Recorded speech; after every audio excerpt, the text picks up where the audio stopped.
Hey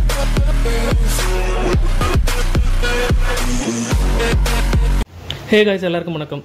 இந்த வீடியோல ரொம்ப முக்கியமான விஷயத்தை வந்து டிஸ்கஸ் பண்ண போறோம். சோ அதனால ஸ்கிப் பண்றதோ ஓட்றதோ இல்ல நீங்க அந்த வீடியோவை ஸ்கிப் பண்ணிட்டு போறது உங்க விருப்பம். ஆனா ரொம்ப முக்கியமான விஷயம். நம்ம சேனல்ல இதுக்கு முன்னாடி இந்த மாதிரியான முக்கியமான விஷயங்களை பத்தி நிறைய டிஸ்கஸ் பண்ணியிருக்கோம். ஆனா இது வந்து என்னன்னா தமிழ்நாடு மின்சார வாரியத்துக்கு வந்து தமிழக அரசு வந்து ஒரு உத்தரவு ஒன்று கொடுத்திருக்காங்க. என்ன அப்படின்னா வந்து மாவட்ட வாரியாக அந்த விவசாய சர்வீஸ் வாங்கியிருக்காங்க இல்லையா, விவசாய சர்வீஸ் வாங்கி விவசாயத்துக்கு தான் பயன்படுத்துறாங்களா, அப்படி இல்லைன்னா அது வந்து பயன்படுத்தாமையே இருக்காங்களா, அந்த சர்வீஸ் வந்து பயன்பாட்டில் இல்லாம இருக்குதா அப்படின்னு சொல்லிட்டு கணக்கெடுக்க சொல்லியிருக்காங்க. ஏன் அப்படின்னா விவசாய நிலங்களுக்குன்னு சர்வீஸ் வாங்கிட்டு அதை வந்து கமர்ஷியலுக்கு நிறைய பயன்படுத்துறாங்க அப்படின்னு புகார் வந்திருக்கிறதன் அடிப்படையில் இந்த ஒரு ஒரு முக்கியமானதை வந்து செயல்படுத்துறாங்க. இதுல என்னன்னா 23.56 லட்சம் விவசாய மின் இணைப்புகள் வந்து தமிழ்நாட்டில் வந்து பயன்பாட்டுக்கு வந்து வழங்கியிருக்கிறாங்க.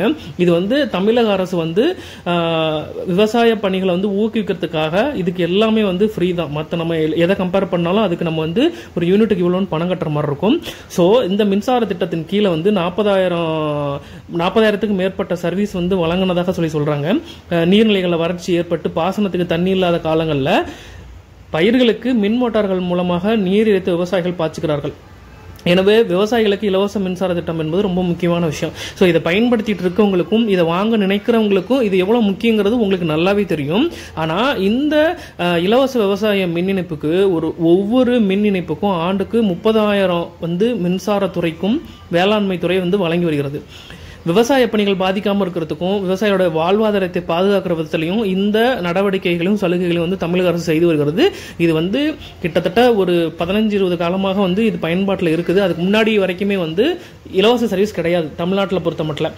ஸோ விவசாய மின் இணைப்புங்கிறது வந்து அதை வாங்கிட்டு வேற எதுக்கு பயன்படுத்துறாங்கன்னு நிறைய இது வந்ததுனாலையும் அதனால வந்து இப்போ கமர்ஷியல் பர்பஸ்க்கு யூஸ் பண்றதுனால வந்து அதனுடைய மின் நுகர்வு வந்து அதிகரிக்கிறது அப்படின்னு சொல்லியிருக்காங்க. இப்போ நீங்க விவசாயம் பண்றீங்கன்னா அதுக்கு மட்டும் தான் பயன்படுத்த போறீங்க அப்படின்னா அதனுடைய மின் நுகர்வு வந்து கம்மியா இருக்கும். கமர்ஷியல் பர்பஸ்க்கு பயன்படுத்துறீங்க, ஒரு செங்கல் சூளை வைக்கிறதோ இல்ல வந்து அந்த தண்ணியை எடுத்து வேற இடத்துக்கு விற்கிறதோ இல்ல அந்த தண்ணியை வேற ஒருத்தருக்கு விவசாயம் பார்க்கறதுக்கு விற்கிறதோ அந்த மாதிரி பண்ணும் பொழுது நிறைய பிரச்சனைகள் உண்டானது. ஏற்கனவே வந்து தமிழ்நாடு வந்து நிதி நெருக்கடியில் வந்து ரொம்ப பிரச்சனைகள் இருக்குது. இது வந்து இன்னும் இந்த தமிழ்நாடு மின்சார வாரியத்துக்கு வந்து வரக்கூடிய மானியங்களும் மத்திய அரசு வந்து தரல அப்படின்ற மாதிரி சொல்றாங்க. ஸோ அதனால இப்படி ஒரு இம்ப்ளிமெண்டேஷன் வந்து கவர்மெண்ட் பண்றாங்க. ஸோ அதனால நீங்க யாருமே முதல்ல வந்து கமர்ஷியல் பர்பஸ்க்கோ வேற எதுக்குமே பயன்படுத்தாதீங்க. தென் வந்து பயன்படுத்தாம இருக்கிற உங்களுடைய போரை வந்து பயன்படுத்துறதுக்கோ மோட்டாரை பயன்படுத்துறதுக்கோ எதனாச்சும் ஒன்று நடவடிக்கை எடுத்து இதை நீங்க பண்ணுனீங்கன்னா உங்களுக்கு வந்து சேஃபா இருக்கும். அதை தான் வந்து நான் இன்டிமேட் பண்ண நினைக்கிறேன்.